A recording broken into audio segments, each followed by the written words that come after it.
Winter had arrived again, but this winter was different than the others. This winter my aunt and uncle decided to go on a ski trip, leaving their house for me to look after. You would have expected me to grumble and moan with the additional chore of checking in on a relative's house every day, but I told myself not to. After all, I was being paid. Yes, they decided to pay me a hefty amount just to look after their house and pay attention to the most precious possessions for them. What was so precious to them that needed the extra care? Their carnival equipment stored in their humongous basement. You see, my aunt and uncle owned a huge piece of land behind their house, which they used to generate most of their yearly profits off carousels, unbeatable ring-tossing games and candy floss. When winter came, the rides were covered with huge canvases and the little stores were stored in the basement. Some of the arcade machines had to be brought in too, because they did not want them to get rusty. Hence, everything I would consider fun were now stored in the basement for me to play with.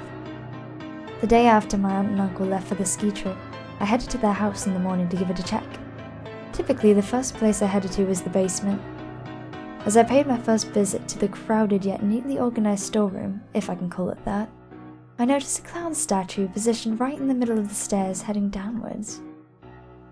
That was a rather odd place to place a clown statue.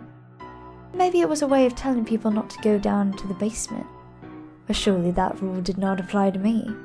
So I made my way by squeezing past the statue, careful not to touch it because, honestly, it scared me a little. After I made it past the clown statue, I spent the entire day playing all the arcade games with the bag of coins I had found in one of the drawers. I left reminding myself to find the key to the machines to collect the coins from them before my aunt and uncle returned. Days passed, and the arcade games got boring. The time finally came for me to start grumbling about this extra chore which I was still being paid for. But things changed when my friend begged me to show her the house and basement. She wanted a free ride and I thought, why not? If the two of us were to game together, it wouldn't be so boring. One afternoon I decided to invite two of my friends to come over, and when I showed them the way to the basement, one of them asked, "Why is there a clown statue in the middle of the stairs?" "Yeah, it's creeping me out," my other friend added.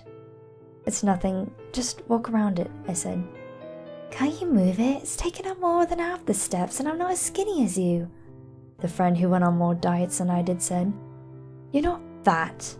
"I'll just call my aunt and ask," I replied and left my friends. Once I was at the kitchen, I heard the arcade machines starting up and was sure they were having a blast already. Wanting to join them, I decided to just make a quick call to my aunt. The line was pretty bad that afternoon, but I heard her well enough. "Aunt Marge?" "Aunt Marge?" I asked when I didn't hear a hello when she picked up the line. "Yes? Who is this?" "It's me, Jessica." "Oh, how's everything going, Jessica? No troubles, I hope?" Aunt Marge sounded clear even over the static in the background.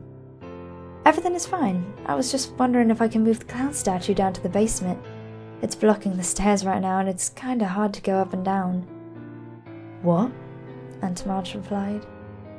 I sighed. Did I have to repeat everything over the bad line? "I said, there is a clown statue blocking the stairs, honey." "We don't have a clown statue," my aunt said, sounding not at all like her usual self. "What?" I said, "We do not have a clown statue." Oh, I heard her the first time, all right. Immediately I shouted for my friends. No, I screamed for them.